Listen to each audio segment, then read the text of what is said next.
Hello, my name is Roy Dudley. I am owner and operator of Mr. D's Driving Center with locations in Kilgore and Tyler. We're happy to partner today with Hudson Bus Sales to introduce to you basic pre-trip inspections. Now, pre-trip inspections identify problems that could cause an accident or breakdown, and they're simply a series of checks that can easily identify problems that are either current or developing problems. These checks contribute to the safety of your vehicle, but also extending the life of your vehicle. It's important to remember that even newer vehicles can have problems. Drivers play an important role in preventative maintenance by having a basic understanding of normal vehicle operating conditions and keeping in communication with your shop and maintenance staff along with your supervisors about any problems that you encounter with mechanical problems or safety problems with your bus. Before you start your walk-around pre-trip inspection, you want to ensure that the park and brake is securely set. The very first part of my pre-trip inspection is going to be my approach. As I approach my vehicle, that begins my inspection. So things I'm looking for on the approach is the bus setting level? Is there any obvious vandalism, destruction? Is there any fluids that are coming out? Does any of the tires look like they may be low? Is there anything that just looks abnormal? So that's going to be the very first part of my pre-trip inspection. So the very next part of my pre-trip inspection is going to be my light check. And as just have an order about things, I'm going to start at the top and I'm going to go down toward the bottom. So I'm going to check my 5 amber clearance lights at the top. Coming down on the front, I check the condition of my windshield. Do I have any cracks, any obvious damage? Check the condition of my wiper blades. Make sure that they're secure. And check the condition of my cross view mirrors.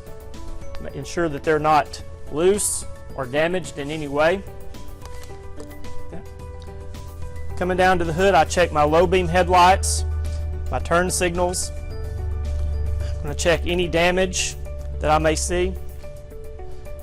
Low beam headlights, turn signals. I'm going to check my side view mirrors.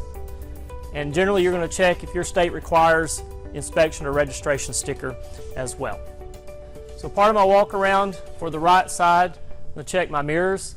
Start at top to the bottom. I'm going to check my clearance lights. Coming down, check the condition of my glass, my windows. Now, tires are very important that you spend a little time on those. You're going to check several things on the tires. You're going to check the tread. Your operation or organization may require you to actually check the depth of the tires, but generally you want to just check the outside condition. Do you see any obvious signs of damage? Does the tire look low? Your organization may also require you to check the air pressure. Be sure that you do have the proper gauge for that. If you're able to see the lug nuts, you're going to check to see do you have any rust, any shiny lug nuts that might indicate one is loose. Do you have any grease or material in the wheel that could be a problem of a grease seal or something leaking like that? And one very important thing to remember on child care buses, vans, etc., is the age of the tire. If you're able to see the date on the tire, that's a very important thing to check. Just because the tire has plenty of tread doesn't mean that it's going to be within the age range of the manufacturer's recommendations of that. So as I walk my bus, I'm again just checking top to bottom. Do I see any damage? If your bus has reflective tape around the emergency exit, you're going to check condition of that. If your bus is required to have reflectors, you're going to also check to make sure those are properly attached. So each wheel needs to be checked for depth, for damage to the outside. Check the valve stems, make sure that they're not damaged in any way. Lug nuts, any kind of a grease leaking. So you're going to check fully the tire condition. And again, if your organization requires you to check the pressure, that would be the time that you would want to do that as well. So as I get to the back, I'm going to start at the top, checking the 5 red clearance lights coming down. This bus has a backup camera and it looks like it's in good condition. I'm going to check the glass, and this is the time where I generally check the operation of the emergency exit just to make sure that it does freely open.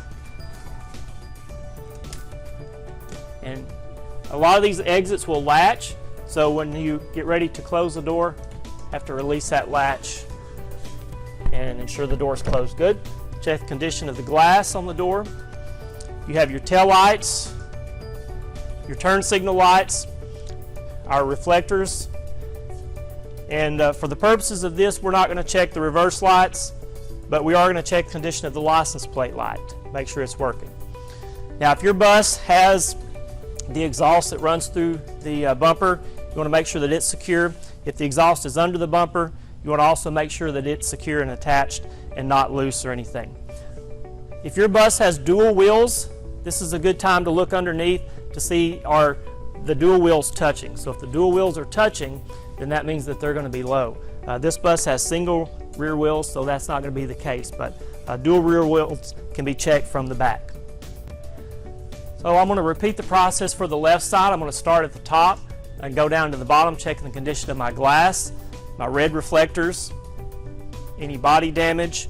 Particularly if your bus has air conditioning system, you want to make sure that the outside condenser vent is not blocked, doesn't have any debris, so that the air can fully flow through there. Now, when you're checking your tires, again, if your organization requires you to check the pressure, you want to make sure that you have a high enough rated tire gauge to be able to properly check the air pressure in that.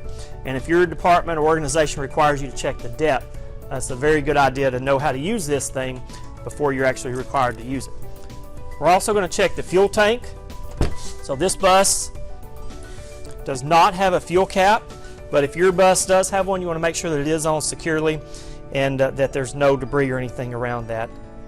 If your organization requires an under the hood inspection, you're going to be looking for very basic things, such as the level of your brake fluid, the level of your coolant. We're not going to open the radiator cap, but we can see in this bus the level of the fluid just from the sight glass. The oil dipstick in this case has a yellow handle, so you're going to pull that out, clean the dipstick, put it back, pull it back out, and the oil needs to be in the operating range. This particular bus does not have power steering fluid, as it's got the new electronic power steering, but an older bus may have a hydraulic power steering system. You would need to check the fluid level of that. We're going to check the fluid level of your windshield washers, and if you can see your radiator hoses, we're going to check the condition of those, ensure that they're not leaking. And then if you can see your belt, your engine belt, you want to ensure that it's not frayed or cracked in any way. You want to check the condition of your battery to see if the terminals are loose, corroded, or has any debris on it. And you want to just again look for the overall general condition of your engine compartment. Do you see any fluids that are leaking, anything that is obstructing it? Something that buses and vans that sit around can experience is birds that get in and nest, or critters that get in there. So that's something too that you're going to be looking for. Ensure that there's not anything blocking your engine compartment. During your pre-trip inspection, if you see fluids that are leaking and you're not really sure what they are, try to at least identify the color of the fluid, and that will be helpful when you're reporting that to your shop staff. Your vehicle fluids typically have different colors to them, and that will help your staff know more of what's going on with the bus, maybe what problem it's having just by what color the fluid is. So it's very important that when you're doing your pre-trip inspection that you don't neglect to get familiar with the operation of your specific vehicle, knowing the spots of where things such as your windshield wipers are, turn signals, the headlights, and then the operation of things such as your front and rear heat, front and rear air conditioning, your dome lights, and then your outside mirror controls. This bus has dual mirror controls, and that's going to be to adjust the mirrors. So you want to do that once you get your seat adjusted. Also want to be familiar with the operation of your backup camera and then your climate control device as well. Knowing how the transmission works in this bus, this is going to be a column shifter here, and then get familiar with all of the controls of your bus, including the operation of the service door. This particular bus has a manual door, so you want to make sure that it operates smoothly and properly as well. This is also the time that you want to check the safety equipment, things such as your rated 5-pound fire extinguisher, your body fluid cleanup kit, and then the location of the first aid kit. You want to make sure that those are properly there. Before we start our trip, we want to ensure that our driver compartment is accessible and that the driver is sitting safely and comfortably. The first position there is going to be to adjust the driver's seat, and to get the seat lock, you needed to drive so that you can see clearly not only the road but also the mirrors. You're going to adjust your steering wheel to the desired height, and then we're going to ensure that our seat belt latches securely. Next, we're going to adjust our outside mirrors. We're going to get it to where we can see the side of the bus. And then we're going to adjust our inside mirror. And then last, we're going to ensure that our passenger mirror is where we can see our passengers. We're going to check to ensure that we can use the foot pedals safely and that we can reach all vehicle controls, and that from where we're sitting we can comfortably operate the service door.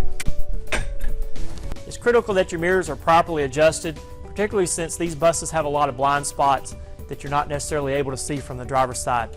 Now, it's important also to remember that your mirrors are not going to eliminate all blind spots, so you still need to look around best you can out around the side of the bus. And remember, anytime that you change lanes or back up, that these mirrors aren't going to catch every single thing that's around the bus. Part of your safety equipment that we hope you never need is your emergency triangles. Your bus should be equipped with 3 of these in a red box located somewhere in the front driver's compartment. These are very simple to operate. There are operating instructions on the box as well. Each side flips up, latches together, and very importantly, twist so that it will stay up. These need to be placed on the left side of the bus,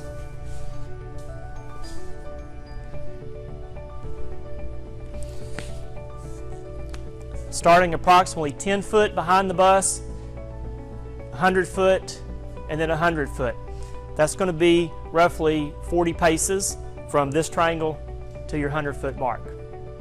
As a driver of a child care bus, most likely you don't hold a commercial driver's license, and that is okay. Things to remember about these are they are a little bit longer than your average sedan or SUV. In this case, a little bit wider as well. You want to increase your following distance, increase your stopping distance, and remember that you need a little bit more time to brake, steer, and turn. It's a good idea to have a healthy respect, but not be afraid of driving a child care bus or an MFSAV.